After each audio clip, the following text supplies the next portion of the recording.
Perfect. Okay. Hello, everyone.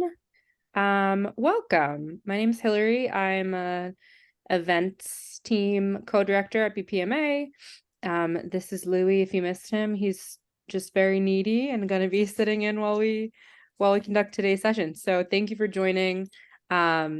We are going to talk today about obtaining stakeholder buy-in, which I think is a very relevant topic for anyone in product management or in a related field or role. So yeah, excited to hear from Melissa today. So what we are going to do is just a quick intro to BPMA. If you haven't joined us before, we're a professional organization in the Boston area. We host events like this every month.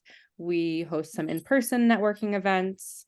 We've got a mentorship program, a blog, a job board, a Slack community. So definitely check us out if you can. Apologies. We've got a number of sponsors and partners, Pragmatic Institute, NDT, and Product Board. Definitely check them out. They've got lots of product offerings. And yeah, sometimes members from these organizations will attend our in-person events as well. So, and then also we've got partners down the bottom. Apologies. Quick guiding principles, and I'm going to pass it over to Melissa. Keep your cameras on if you can. We'd love to meet people, network. In the Zoom chat, feel free to share your information. So if you want to put your name, your title, where you work or attend school, where you're based, and a link to your LinkedIn if you want people to connect with you and network, feel free. And definitely ask questions in the chat as we go. We'll be keeping an eye on them and also send some time at the end for dedicated Q&A. We do have, before I pass it over to Melissa, we do have typically one virtual event per month, and then we're trying to do at least one in-person event per quarter. You'll see those on our website.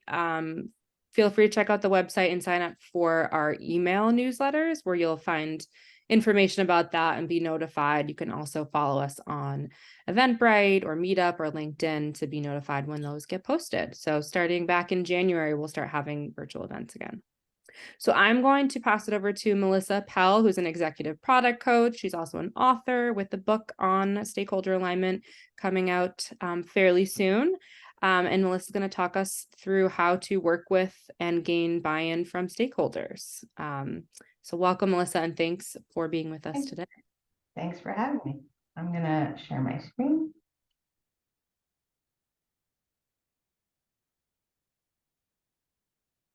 Figure out how to see you guys too at the same time. All right, I think I got it. All right, so I know that a lot of people are working on 2024 and Q1 planning. Rachel gave me the idea to sort of focus on road mapping with stakeholders. So that's what I'm going to be talking about today. A little bit about me. I've been doing product management for about 20 years, primarily in B2B. I'm currently a product coach and consultant. Previous to that, I was at Wayfair for 5 years in their warehousing technology group. So that's a little bit about me. Okay. There we go. So here's maybe some things that some of you may have heard stakeholders say. The customer won't sign without this specific feature. I'm sure you can find room for this in your roadmap. We need to find an application for AI in our product, like now. Everything on this list is the most important thing, right? So it's impossible to just sort of make a roadmap and like have it stick.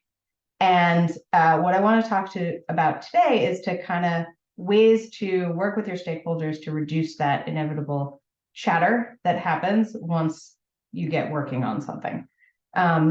So, how do you protect your roadmap? But really, that's not the right question. It's how do you build a resilient roadmap? Because changes are going to happen. So how do you deal with them in a intentional way? I've got kind of three topics I'm going to go through today. One is make your stakeholders part of your team, align on goals and priorities, and create a transparent process for making changes, because they're going to happen. So first, how do you make your stakeholders part of the team? Before we start, your roadmap should not be a big bang reveal, right? You don't want the first time that stakeholders see the roadmap is when you're presenting it as done. If you have a roadmap presentation kind of a meeting, everybody in that room should have already seen it, because they should be involved in the creation of the roadmap. So we want to try to avoid this, because there's going to be questions. You're going to have to redo it anyway, so you might as well talk to people beforehand. If you don't want surprises, get to know each stakeholder's goals and motivations now, rather than after you have a roadmap, because you're going to want to incorporate those things into the roadmap in the first place. So how do you kind of get to know your stakeholders? This is kind of an in-depth framework that I'm working on for the book. I'm not going to go into the whole thing, but I'm going to pick out one thing from each of these three categories, right? Building rapport, credibility, and reliability. And that gets your stakeholders to kind of trust you, right? So that you can work with them, and so they'll tell you what's really on their minds. The key to all of this is listening and being curious, right? Getting to know your stakeholders. What are their motivations? What are their, how are they being measured? So we're going to start with rapport, right? And a part of rapport is empathy. So empathy is actively sharing in the emotional experience of somebody else. A couple ways you can do that. When you talk to your stakeholders, really let them know that you understand them by asking questions, right? So don't just ask them, hey, does this affect your team? Try, how does this affect your team? You really want to ask open-ended questions, ask follow-up questions, really kind of get to know your stakeholders and what they need. Active listening, right? Acknowledge the importance of what they're saying. Don't just listen to them and think about what you're going to say next, right? Really listen, ask follow-up questions, pause and let them continue instead of kind of jumping in. Mirroring, right? You can do this like physical mirroring through words. Sometimes if you just kind of repeat back the last thing they said, they'll continue, right? If they say customers don't like this feature, you say customers don't like this feature, and then they'll explain why, right? It's a good way to let them know that you've heard them and get them to continue. Summarizing, right? What you're looking for is to let them know that you've heard them by repeating back what they've said in kind of a summary format.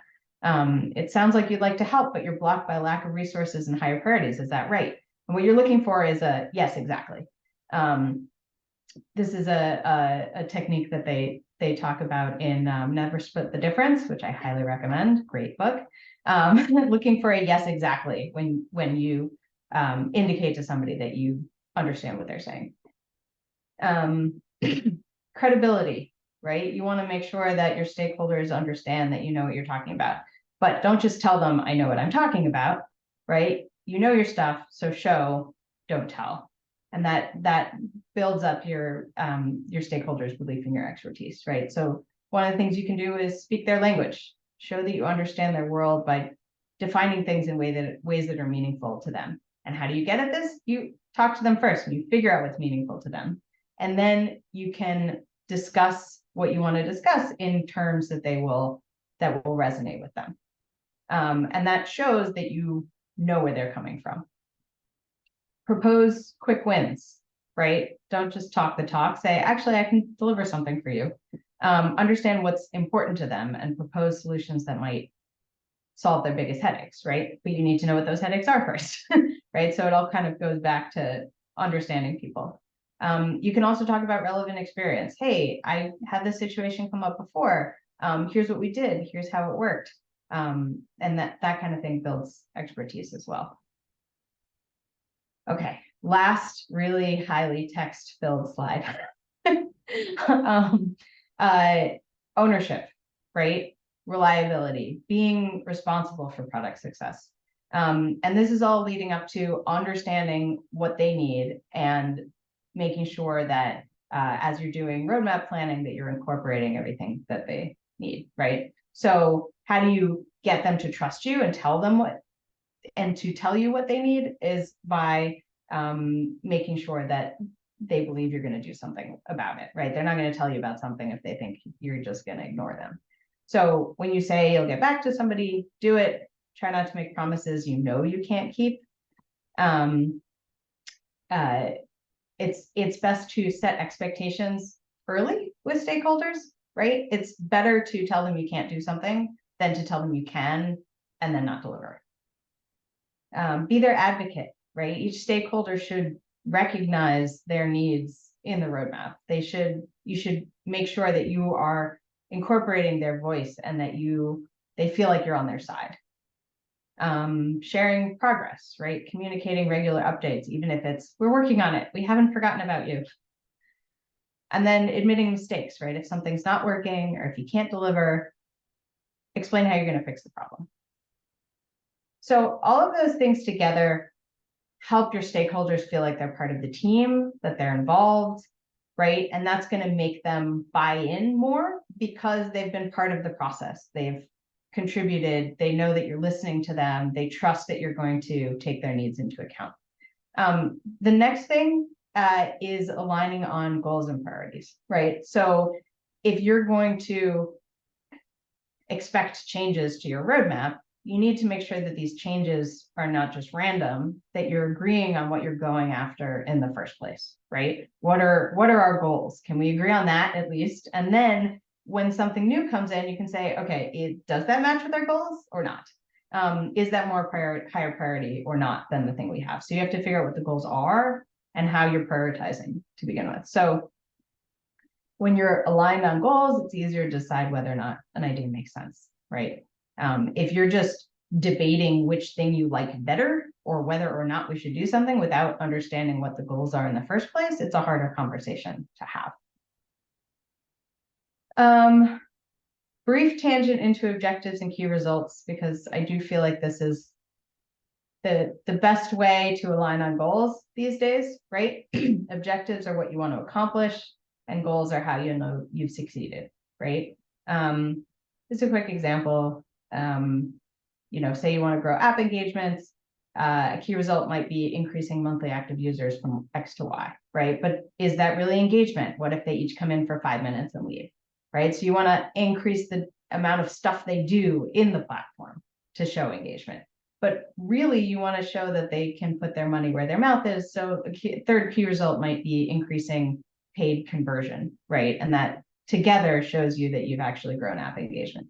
If you can align on this with your stakeholders, it's a lot easier to say, okay, what are the things we want to do to achieve these goals, right? Is this pet project, Mr. Executive, contributing to these goals? Do we need to change the goals? Or do we need to not do that thing right now? I can't take credit for this diagram, but I love it, so I'm sharing it. Remember that the number of times we say boo is just the output. Our desired outcome is striking fear in the hearts of the living, right? Like, what do we want? It's not just about saying boo. It's not just about doing something or delivering something. It's like, what's the output the outcome that we're actually driving? So that's a little bit about goals. If you're aligned with goals to begin with, it's easier to say yes or no to things. But say you have a whole bunch of ideas that are all aligned with the goals. How do you figure out what to work on first? There's lots of different ways to prioritize. This is one that I like, which is RICE.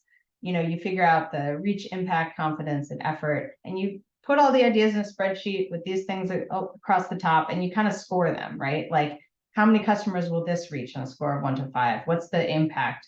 How confident am I? What's the level of effort? And you just sort of tally it, right? And then you do a gut check, because the numbers don't always tell you everything. But at least if you're aligned on the process for prioritization, then the outputs of prioritization, right, the kind of ordered list, you can agree on. So regardless of the process, right, again, involve your stakeholders from the beginning. If we're going to prioritize something, make sure everybody's aligned on how we're prioritizing, what the impact dimensions are that we're looking at, and that will improve buy-in. So the third piece, create a transparent process for making changes, right? Changes are going to happen. It always happens, but you don't want it to be haphazard. So looking at making sure that people understand what the process is, right? When are we doing planning? When are we trying to have the roadmap set so that we can tell the engineers when to get started? Of course, involve your engineers from the beginning too, not just when the roadmap is done. But having kind of a timeline, right? For this is when we're doing discovery, this is when we're creating the roadmap, this is the feedback period, right? To make sure everybody understands so they don't come, 2 weeks later and say, oh, I didn't know you were making decisions. I have a thing.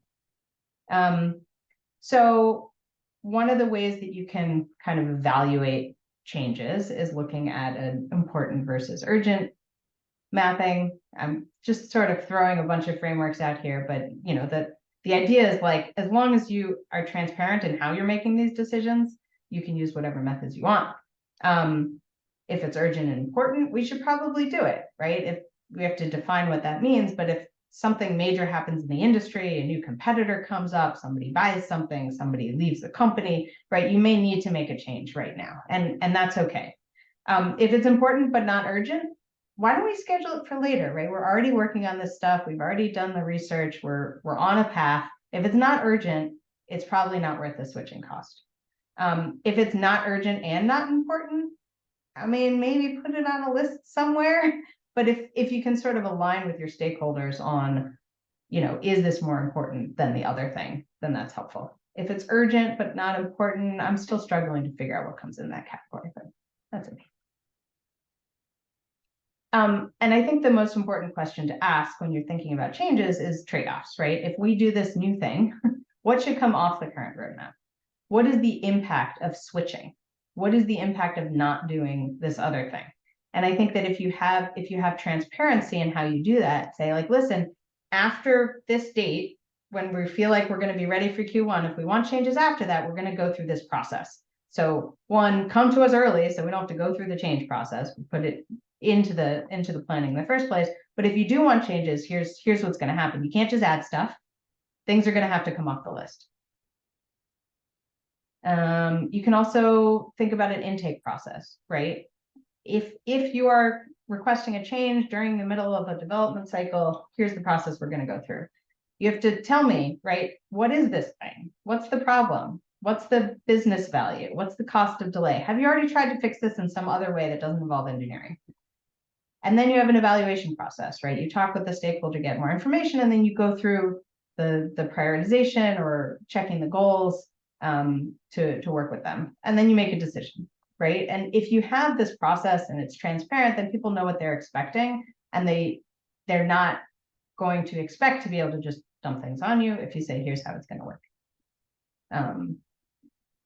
You also want to make sure that it's not like a you versus them, like an us versus them thing. You want to utilize the expertise of your stakeholders, right? You want to have them help you make decisions. They know things that you don't.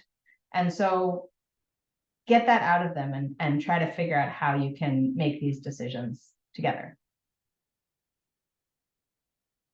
So that was my 3 parts to building a resilient roadmap. I know that's a lot of stuff. I probably talked too fast, but I'm also going to make a shameless plug. Writing a book coming out next year. This is not what the title, the cover is going to look like. It's going to be better than this, but I found something online that makes it look like a real book. So, looks more real. Questions? I know there's a lot of stuff.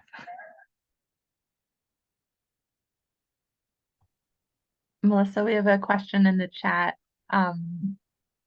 from Jessica, how to measure the reach for a product that has not been launched or achieved product market fit. So that's a good question. Some of this stuff may need to be estimated, right? If you don't know how many customers are in your target market before you make the products, you might want to think about doing that research first to see how many potential customers there are out there. If you have a bunch of ideas and they're all estimates for how much reach you'll have, that's fine. If you're estimating them all in kind of a similar way, that you can say like, okay, well, this thing only will reach a subset of our intended audience. This one's for the whole audience, right? So you can compare the reach that way. a lot of stuff in the chat. And another question in the chat from Ariel about would love to hear more about that last point about how to use stakeholders to help you make decisions. So, for example, if you are prioritizing different things to work on and you're trying to figure out what to do first, you can use your stakeholders' expertise to evaluate, say, the reach or the competence in your ability to solve those problems. You can also just say customer success, right? They know a lot about customers. They know what questions they're getting on an everyday basis. You should utilize that team and make sure that you're getting input from them as far as what they know about customers. I don't know if there's any follow-up question to that.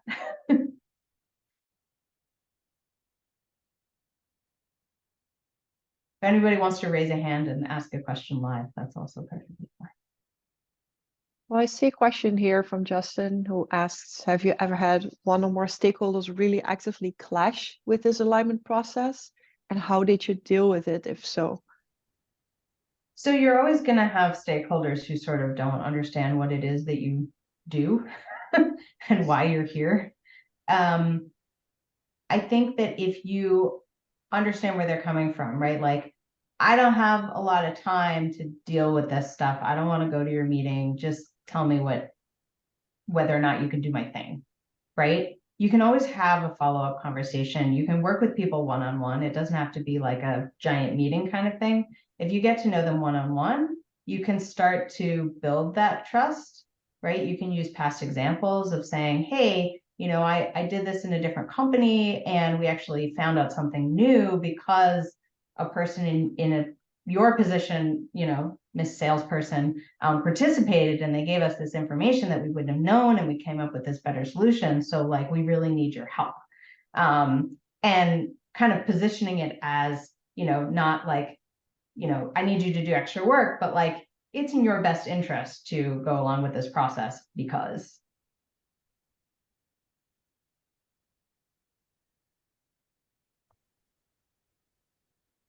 I have another question in the chat. Yeah. We have been holding internal stakeholder meetings for our products and including people from across departments. I'm finding that we are not getting a lot of feedback on those calls. Any advice?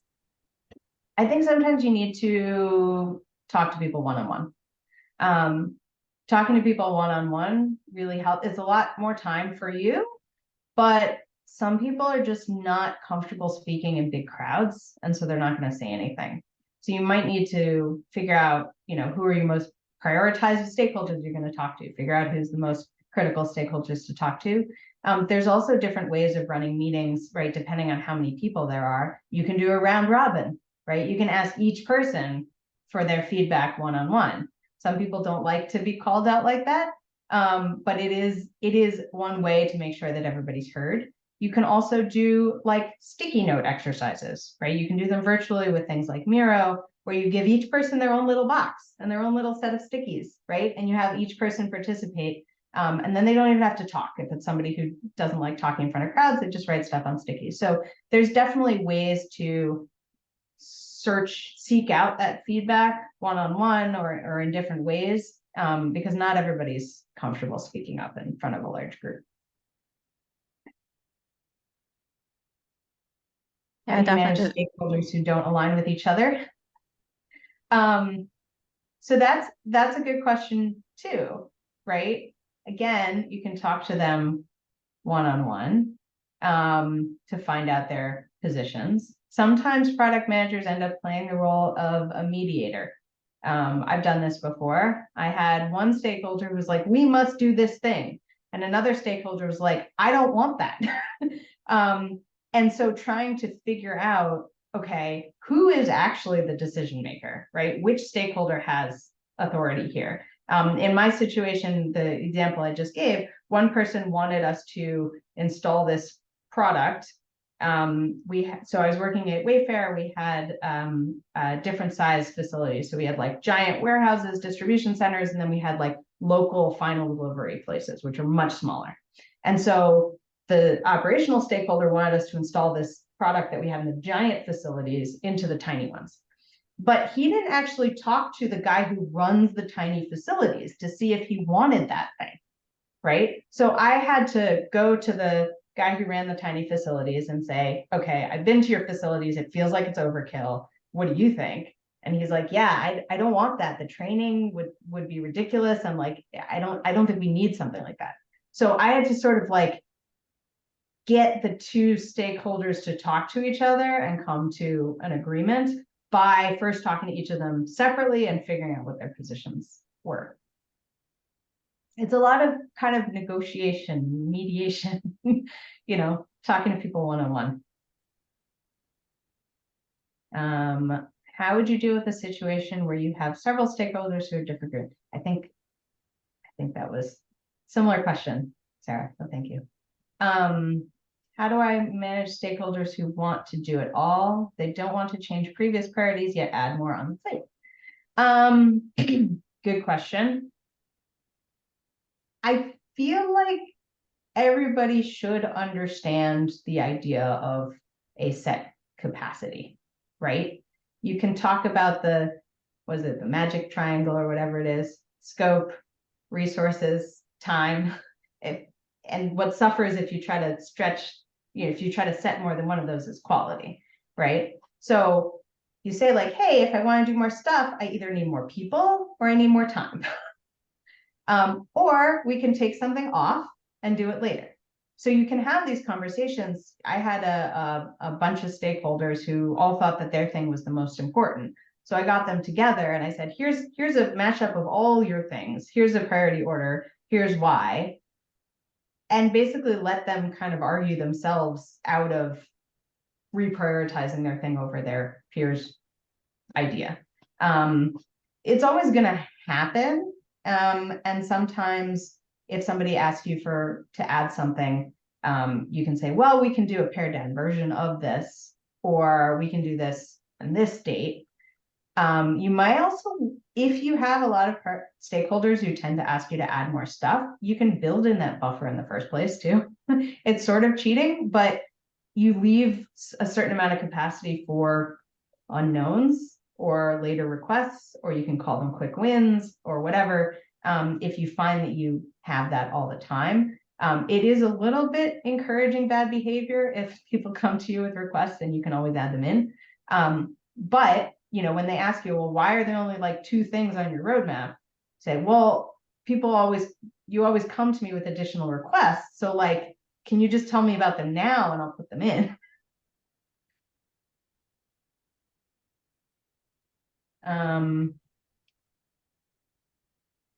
Other questions? How do you manage the frequency of roadmap updates in the context of market events or release schedule? John, do you want to say a little bit more about that question?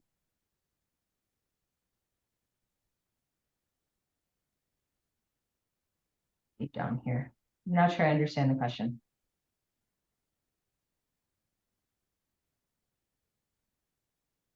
All right. I'm thinking that maybe this question,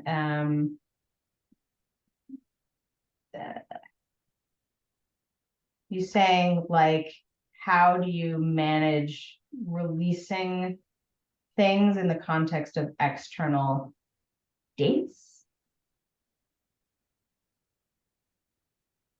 I don't know. I guess I could answer the question a couple different ways. Or is it annually or more eventually? Okay. So I would say you should update your roadmap more than annually, depending on your industry, because things change, right? So you have to find a cadence that works for the speed of whatever industry you're in. A lot of people do quarterly. It is a lot of planning to replan things quarterly. But what I like to see is essentially you can have an annual roadmap and then update it quarterly. But then within that quarter, you should give communication updates maybe monthly, right? So you have like hey, we have this plan for the quarter, And then each month you can say, okay, what we've done so far, what we've learned, what's changed, if anything, and why. You can talk about trade-offs. You can say, hey, we added this thing in, so we took this thing out. But then you don't do kind of a full planning until the next quarter. So there's kind of different levels of planning at different frequencies that you can do. So you have that sort of longer term view. You can plan out 4 or 5 quarters just so people know what's coming. But then, indicating, saying, okay, after this quarter, it's kind of an approximation. We're not exactly sure. Things might change. But then updating it, say, every quarter. I mean, if something totally major happens, right? Like suddenly now there's AI, or like whatever it is, your competitor gets bought or goes out of business or something major, right? You can definitely redo your roadmap, right? You don't have to stick with something just because you have it. If something really relevant happens that makes you need to change your roadmap, of course you should do that. But you should think about, okay, how urgent is this, right? Do I have to change it now? Can I finish what I was doing first before I make this major change? So I guess the answer is it depends. Internal account managers making a request that are not a bigger stakeholder request. So I feel like account managers are stakeholders, but at the same time, they're very particular to individual customers. So maybe I don't know if Kimberly, you want to say more about this question, but I'm interpreting it as, what do we do about requests for individual customers that might not serve our entire customer base? That's right. Okay. You got it. Yeah. No, because it's just like they have all these individual requests, like customer A, right, wants this and B wants that, and they all think everything's urgent. And there's kind of not this kind of leader of them that you can kind of talk to. You really have to kind of talk to each of these account managers individually. And I wish, I got more thoughtful submissions, shall we say. So I feel like I need a submission process that really says, you need to tell me the business impact of this. Like, could this wait 6 months? Could this wait a year? Like, because it's just too many random requests, really, that everyone feels like you have to listen to. Yeah, that makes sense. I think if you think about the intake process that I mentioned before, I just stopped sharing. I should go back to the slide. But the idea of saying, okay, we have all these great requests, right? I want to know for each one who it's for, right? What the reach is, like, will this be valuable to other customers or not? I think that even account managers are interested in economies of scale, right? I think they would understand, like, hey, I'm going to prioritize working on the things that are good for multiple customers versus just one customer. But if this is like your company's anchor customer, you might have to do something just for that customer, but you want to try to balance it, right? So thinking about, okay, what are our goals? Maybe you have a goal that says, make each of our customers happy until we grow our company to have a bigger scale. Or your goal might be, we're going to try to work on features or initiatives that benefit more customers. You can think about the RICE prioritization, right? What's the reach? How many customers are having this problem? It might seem like it's just one customer, but if you talk to other account managers, they might say, oh, yeah, my customers are having this problem too. So thinking about one-off requests, they might be one-off, or they might be just that only that account manager has told you about it. But that's where coming up with prioritization criteria with your stakeholders also helps. So if you can get the account managers to agree that you're going to prioritize things that impact more customers or more revenue first, then they understand how that's going to work. Does that answer your question? Yes, thank you. That's perfect. Thank you. Okay. I can't wait to read your book. Cool. Any other questions?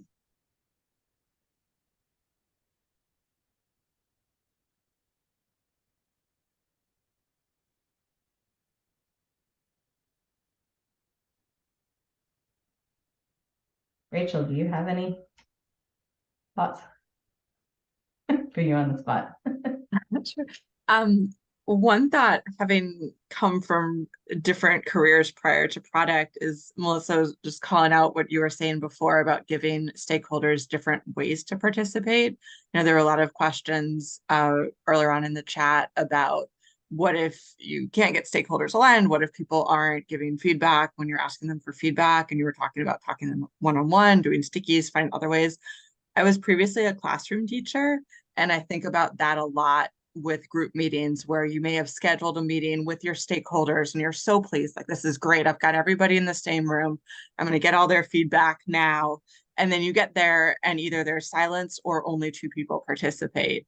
And trying to find ways to get feedback in different ways from different people and giving people multiple ways to participate. Because even in your talk here, which is very compelling, I see some of you are posting in the chat, some people are asking questions out loud, and to think about that with a group that, you know, maybe some people are eating lunch, maybe people are doing different things, and always consider that from your stakeholders' perspective. How can you make it as easy as possible for them to give you the information you're looking to get? Yeah. I think also, you know, you have this meeting with a whole bunch of different stakeholders. It might be helpful to talk to a few key stakeholders in advance, right? So that you're coming in, you already sort of know what some people feel. And so like, you might be able to say like, oh, Rachel, you and I before were talking about blah. I wonder if you have any feedback on that, right? To have some sort of additional context to say like, oh, I know you're working on this thing. I feel like that's relevant here.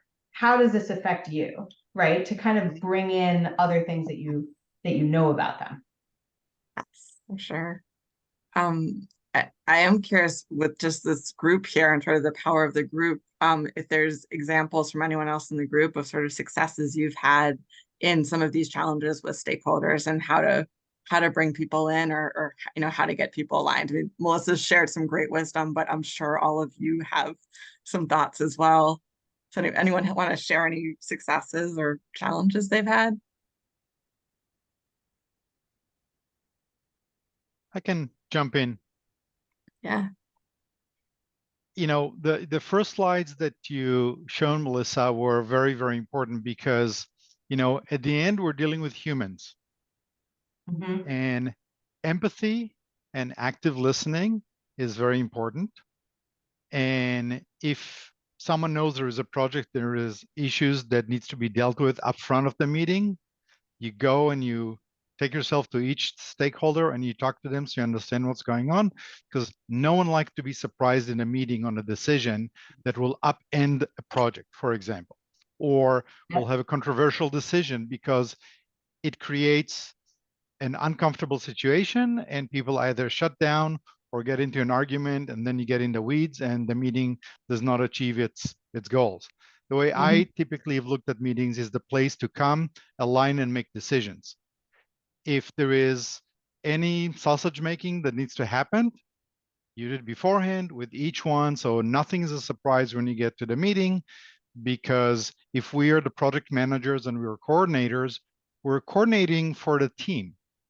They were not this like foreign object that just, you know, round up the sheep. You know, we're part of them and we need to have empathy to everyone. And some people prefer to speak up. Some people prefer to send emails. And some people, you know, I work with a company that sometimes there is cultural differences, you know, and in certain areas, if the big boss doesn't speak, no one else will open their mouth. Or you sit in a meeting where no one says anything for an hour and then they throw a stink bomb in the middle of it. So it's always good to know everyone and have all of those friction things taken care of ahead of the meeting so they don't explode in the meeting, because this is not a place to deal with them. Yep. And empathy and active listening is important. That's just because we're human. Yeah, for sure. I was, earlier in my career, I'd go into a meeting, I'm like, oh, that was great. They got everybody to agree in this one meeting. That's great. But I didn't sort of realize that they'd done all this work beforehand, right? Yep. To pre-align, right? Shuttle diplomacy to Yep. make sure that, a meeting with key stakeholders to align on a roadmap is more about, okay, I've already discussed this with all of you and I've already gotten your buy-in. I just want you all to say it here together. As opposed to, here's this new thing, what do you guys think? Yeah. And it's interesting because I feel like there's a lot more planning and preparation and research and one-on-ones than a lot of people realize. And I it's a lot of time, but I feel like it's time well spent. Just like you're trying to, advocate for research and design, right? We want to find out what customers want before we show them what we've made, right? It's the same thing with stakeholders. We want to make sure that we understand the whole context before we show the result. Yep. There's a couple more questions in the chat. Different levels of the organization have different needs to get alignment. Do you have recommendations how to deal with different levels? So I think it depends on how big the company is and what level you're at. When I've tried to get alignment with somebody who is a level or several above me, I usually start with the people at my level in their org to try to figure out, okay, how does this person usually make decisions? What kinds of things usually work for them in meetings, right? Sort of like do your research and figure out who they are and what works for them. And like, how are people in your department measured, right? What are your incentives? To try to do your research with that person. I made that mistake once. I did all my research and tried to figure out, how this person likes meetings. And I got feedback that they usually like documents. And I'm like, yeah, but this is a presentation. I'm going to do a deck. And they took the first like 15 minutes out of the 30 minutes to tell me about how documents were better than decks. Right. So it's like you have to kind of get to know people and how they respond to things. And, in addition to that, right, at different levels, people want different amounts of information, right? If you're talking to an individual contributor engineer, go into as much detail as you want. If you're talking about to like the VP of engineering, they might be able to understand the details, but they have limited time. So like, what is it that you want them to know, right? What are the key things? What are the 3 bullets? What is the request that you're making? And, trying to figure out basically, the higher up you get, the less in the weeds they are and the less interested they are in those details. You want to try to figure out what level of information they would be helpful to them. How do you plan for meetings to be able to get the most out of them? I mean, it depends what kind of meeting, right? I think first you want to figure out what kind of meeting you're having. Is it an informational meeting, in which case it probably should be an email? Is it a decision-making meeting? Is it a rubber stamping meeting where you've already made the decision, you just want to let everybody know? Is it some sort of like crisis meeting where you say, okay, here's a problem, here's my ask, here's what we're doing about it. So trying to figure out, what kind of meeting. So from a decision-making meeting, I think that you want to make a decision in the meeting, but it's more about aligning on what the decision is in the meeting. So it's less about like, here are all the options, what do you guys think? It's more, I've already spoken with all of you, and we seem to be in agreement that this is the right decision. I just want a validation on that. If it's like your little group, right, your immediate team, you're like, oh, you need to prepare for that meeting to figure out, okay, well, what decision actually is best, right? Talking to engineers, talking to sales, whoever, and trying to figure out what the best decision is. But if it's a decision-making meeting, you kind of want everybody all aligned on that in advance, right? Going and talking to people one-on-one. There's also the recommendation that I've got that works really well, which is instead of saying, we have choices A, B, and C, which one should we do? It's more like, we went with option B because, and here are the other things we considered. It's more direct and to the point, and it presents you as a little more of an expert, saying like, here are all the reasons why we chose B, but like we also considered A and C. So like if there's some reason why you don't think this is good, here's some other options, but like we think we should go with B.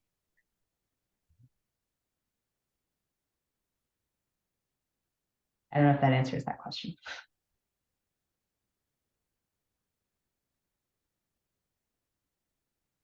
Cool. Thanks. Any other questions?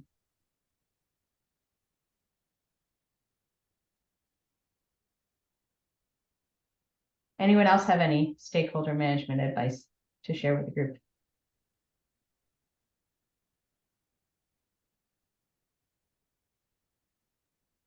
I like what you were saying about don't assume that Mhm. they give you credit or that they care that you have the experience that you have. Like, I mean, I was hired into a company that wanted a product manager. And so I have a lot of experience. I have 10 years of experience. Mhm. And so they put me in the position and then nobody wanted to listen to me. Basically, the whole organization then eliminated the job after determining that that was like at a point of view they didn't even want. And so like you Yeah. really have to validate, right? Like you said, a lot of people in a meeting have no idea what you do.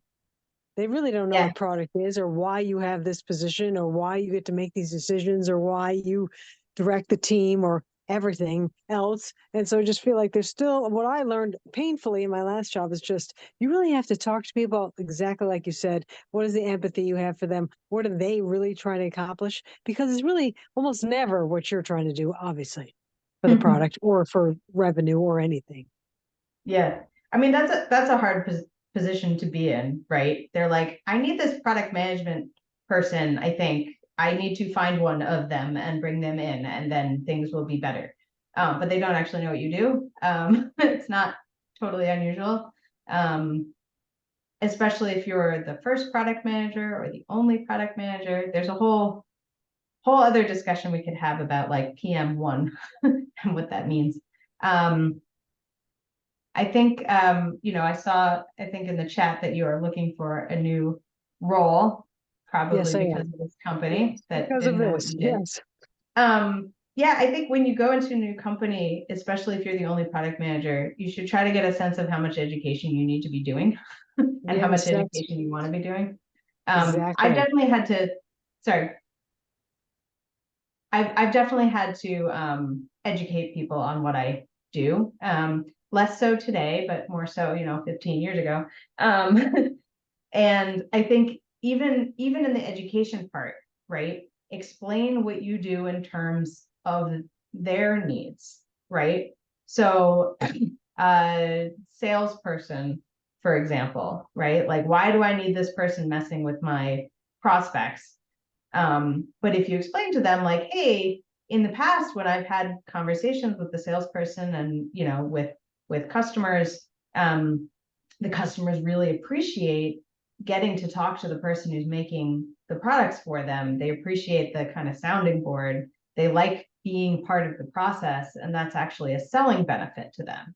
And so if you bring me in and let me talk to the customers, they may actually be more willing to renew with us because our competitors aren't letting them into the process and aren't listening to them. And so thinking about how to position the benefits that you can provide for each of your stakeholders is also a helpful way to try to educate them. It doesn't always work though, right? Thank you. Thank you. It's a great idea. Thank you.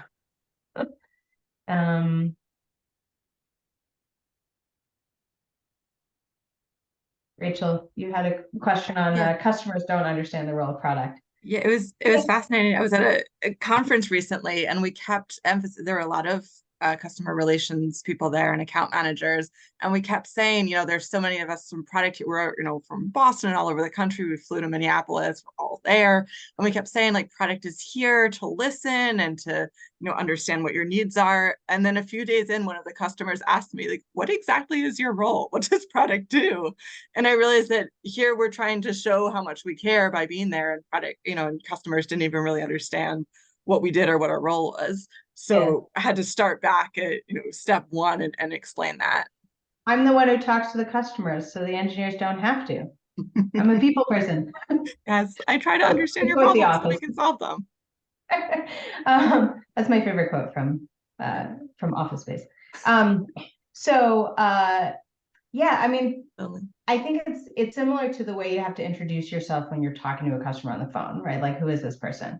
I'm here to understand your problems so that I can make sure that my product solves them, right? Because if I just made something and it didn't solve your problems, that would do neither of us any good. So I'm here to listen to you to figure out what your problems are.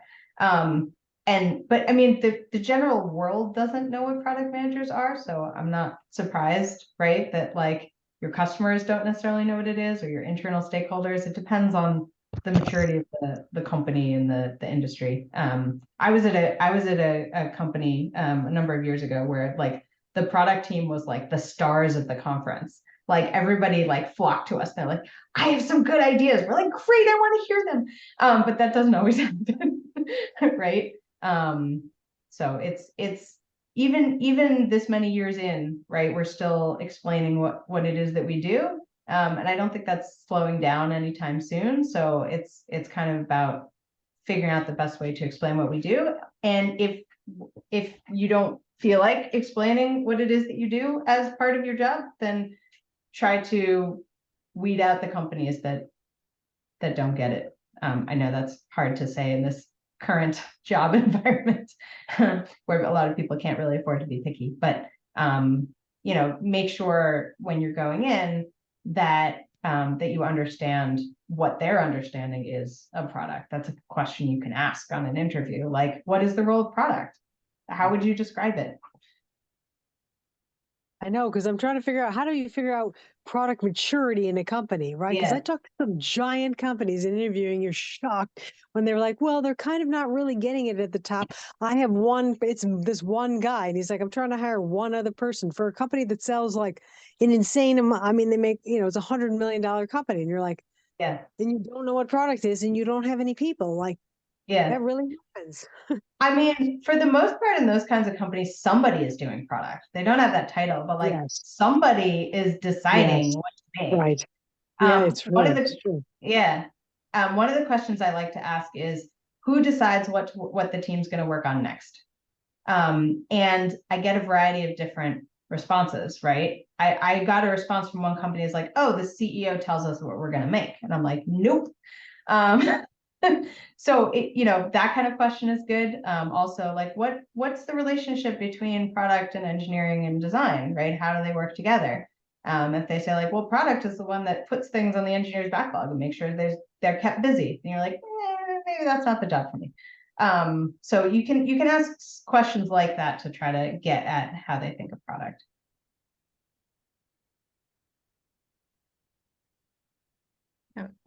Stakeholder, I posted a link to a feedback survey in the chat.